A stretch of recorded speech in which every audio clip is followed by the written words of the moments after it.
Wylie, in his book, Jesuitism, this is part one, Our Father in Heaven.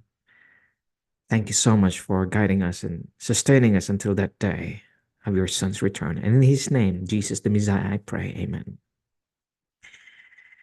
Ireland, its many maladies and its one cure. But we are reminded that there are many things that one wrong, more than things than one wrong in Ireland.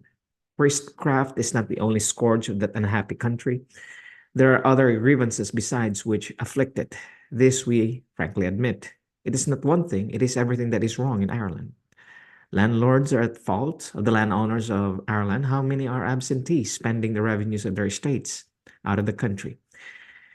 They are strangers, most of all, on their own lands, and would not know the faces of their tenants, even though they saw them. There are other landlords who live indeed in the country, but who shirk the duties of their position, never dreaming that they were sent into the world for any higher purpose than to hunt, to shoot, to fish, and to enjoy themselves. And then there are landlords who tyrannically use the right of eviction against their tenants.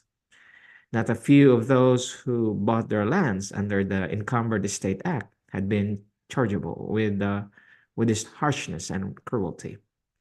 They had bought their properties as a profitable investment, and a profitable investment they indeed intended to make them. They bought cheap, writes Mr. Fraudy, because the land was burdened with paupers. They flung them out to sink or swim, to live or die. Where a tenant by his own labor had drained and fenced and built cabin and cattle shed and had made bog or mountain grow grass to feed cows, his rent was raised on him, or he too was ordered to go.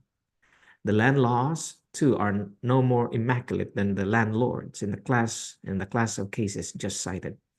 The law is seen giving the improvements not to the tenant who has made them, but to the landlord. This was a crying grievance, but this grievance was partly remedied under the Land Act of 1870, which gave a better protection to the Irish tenant than the English farmer enjoys. We'll read the next paragraph the next time we gather.